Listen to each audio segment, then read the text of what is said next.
yakin ibu-ibu di rumah ya, termasuk saya juga, itu dari pagi sampai sore hari ini lihat yang VTK tadi itu ya, sering ya, karena memang baru press conference kemarin sore, kemarin malam begitu ya, Ustadz Aswan akhirnya mengomentari atau kan memberikan keterangan dari sisi beliau mengenai permasalahan yang sempat diutarakan oleh mantan istrinya, yaitu Rima Idris. Dan saya Kak Rose hari ini juga akan menampilkan itu, dan kita nanti akan telepon juga Mbak Rima Idrisnya untuk bisa juga memintai keterangan dari sisi yang lain lagi. Ini dia Rumpi No Secret. Wah. Oke, itu tadi tayangan yang pertama. Kita mau lihat lagi tayangannya. Oke, begitu ya. Kita akan teliti satu persatu ya. Kita akan telaah satu persatu bahasa yang digunakan oleh Ustadz Aswan. Berikut ini kita lihat lagi. Ketika hamil, saya sempat kok bikin susu hamil. Kemudian saya mendampingi ke rumah sakit kandungan untuk memeriksa kandungan. Kemudian di saat mau melahirkan, saya pun mendampingi untuk mencari kamar sebelum melahirkan. Untuk biaya kelahiran itu saya dari karunia dan rezeki Allah yang saya bayarkan. Dan itu saya salah. Anak saya itu sempat juga agak kuning tubuhnya, akhirnya sempat disinar. Dan saya harus pergi umrah, maka saya titipkan lagi sedikit rezeki saya titipkan, kemudian saya pergi umrah. Pada tanggal 22 Oktober 2015 atau kurang hanya seminggu sebelum berita kejam menyesatkan dan memojokkan saya itu, saya memberi nafkah. Oke, baik, itu adalah sisi pengakuan dari Ustadz Aswan. Yang pertama, kalau menurut beliau itu adalah bahwa memang menikah betul, bercerai betul, tapi tidak lewat BBM, melainkan disampaikan secara langsung dengan lisannya. Itu yang pertama. Kemudian soal apa lagi sih tadi yang agak beda juga?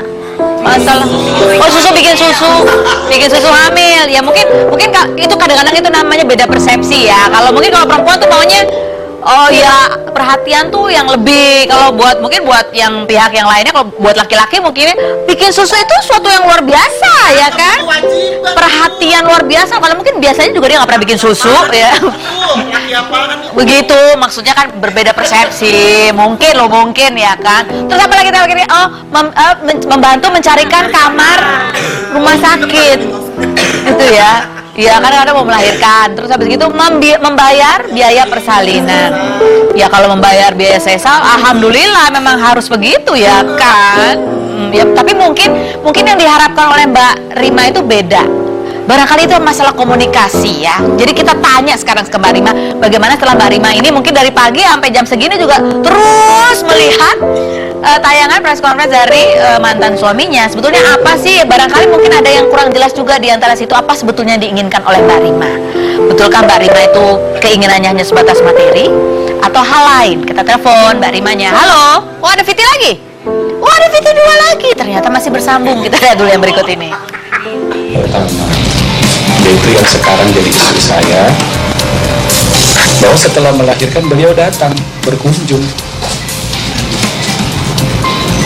kemudian menggendong anak saya. Setelah itu beliau memberikan ucapan selamat dan memberi kado.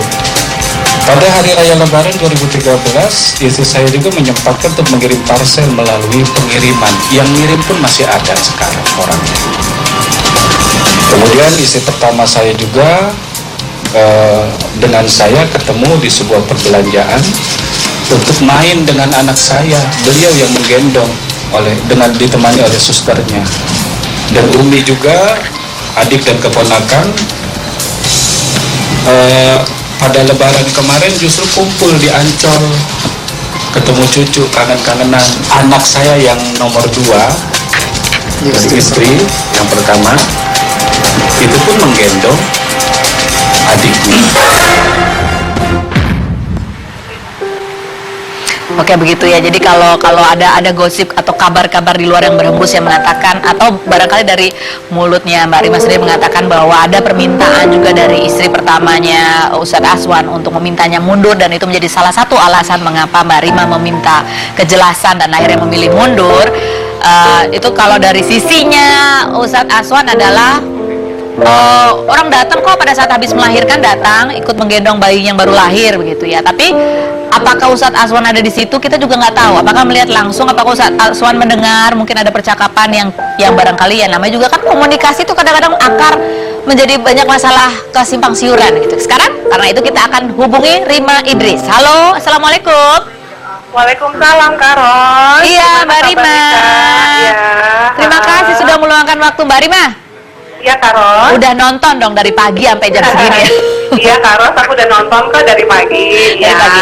Oke, Mbak Rima, mungkin pertama nih kita mau telusuri satu persatu. Pak Ustadz Aswan mengatakan bahwa benar memang diceraikan tapi tidak melalui BBM. Beliau mengatakan bahwa secara langsung. Nah, ini gimana tanggapannya? Nah, gini ya, Kak Ros, kalau aku kan orangnya tidak pernah, insya Allah selama ini saya kan tidak pernah berbohong ya, tidak pernah ingkar janji kan. Nah, nanti kalau Ustadznya statementnya seperti itu ya nggak apa-apa, itu kan hak beliau tidak mengakui.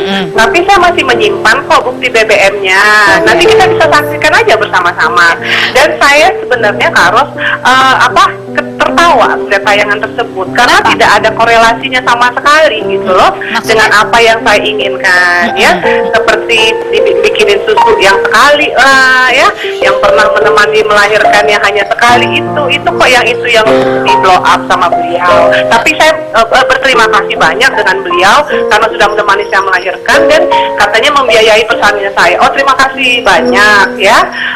Terus kalau untuk yang lainnya ya nantilah kita bicarakan lebih lanjut, Karo. Tapi yang intinya adalah yang masalah BBM beliau tidak ada. Ini nanti kita lihat buktinya. Tapi mungkin gini, kita mau cross check untuk memastikan ya ke Mbak Rima. Setelah insiden kirim-kiriman BBM, ketemu lagi sempat bertemu lagi tatap muka langsung nggak sih Mbak Rima? Gimana kan? Setelah BBM yang memberikan keputusan itu, apakah Mbak Rima pernah bertemu lagi secara langsung dengan mantan suami? Pernah yang setelah talak BBM kan dia kan kemudian 6 bulan kemudian kan pernah datang ke rumah saya ngeliat anak kan 6 bulan kemudian ya? 6 bulan apa 1 tahun kemudian saya lupa deh, kalau pokoknya semenjak anak saya lahir ya, dari yang dia di rumah sakit itu menemani saya, itu dia kan sampai anak saya hampir berumur 3 tahun ini ya, dalam waktu kurun 3 tahun itu dia mungkin ketemunya hanya 2 sampai 3 kali, Karo. Saya kan nggak pernah mengatakan beliau tidak pernah bertemu. Oh, betul, dan betul. yang diangkat oleh Ustadz Aswan tadi kan momen-momen ketika dia bertemu, yang dia mengatakan anaknya menggendong anak saya lah, memang pas ketemu gitu loh. Jadi jangan yang hal-hal seperti itu yang diangkat ke permukaan dong. Mbak Rima, pada saat 6 bulan atau 1 tahun sesudah BBM itu bertemu, mantan suami pernah menyampaikan sesuatu untuk memastikan bahwa ia talak sudah jatuh lagi atau enggak? Cuma nggak ada komunikasi seperti itu? Oh, karena kan memang dari awal kan memang dia sudah mengakui itu, Mama. Karena kan 1 bulan kemudian dia berjanji memberikan kepastian kayak yang saya cerita ke Kak Ros kemarin kan. Enggak, maksudnya setelah BBM itu kan Mbak Rima bilang nggak ngomong apa-apa lagi. Nggak ada ngomong apa-apa. Waktu ketemu mau bertemu anak nggak ngomong juga. Nggak ngomong apa-apa lagi karena saya pikir talaknya udah jatuh, saya udah bukan istri dia lagi. Oh, dia nggak ngomong memastikan seperti yang beliau katakan, saya sudah menyampaikan secara langsung gitu? Tidak. Bertemu pun saya sudah tidak mau bersalaman lagi dengan beliau gitu loh, karena saya udah bukan muridnya kan.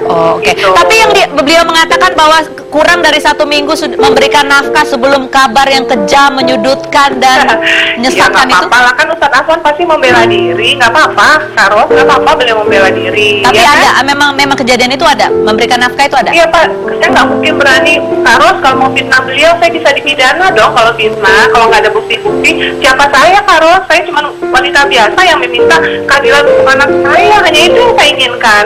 Buat apa kan memang selama ini saya hanya fokus saya untuk sekarang dan masa depan, bukan yang masalah melahirkan lah, masalah bikinin susu. Jadi harapan Mbak Rima, gitu loh. Harapan Mbak Rima sebetulnya adalah bapaknya anak Mbak Rima ini supaya lebih sering datang untuk memberikan Itu saja. tatap muka langsung dengan anaknya, begitu ya? Iya, seperti janji-janjinya dia kan saya bilang, saya janji kepada saya, beliau ingkari bertahun-tahun itu nggak masalah. Saya sudah lah itu masa lalu, Masa lalu. ya.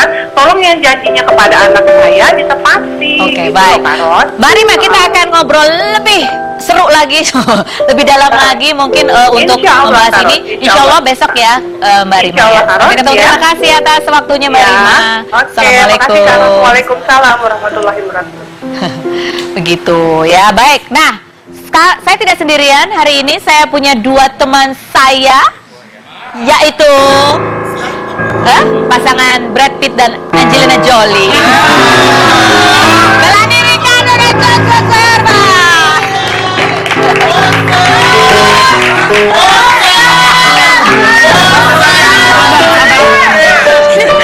Ini pegangin perut gitu, ibu negara banget loh. Terima kasih sudah hadir ya. Terima kasih Bu, sampai ketemu lagi.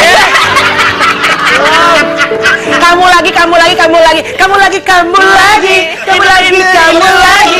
Terus kali Kita akan kembali jangan kemana-mana, tetap di Ruby No Secret.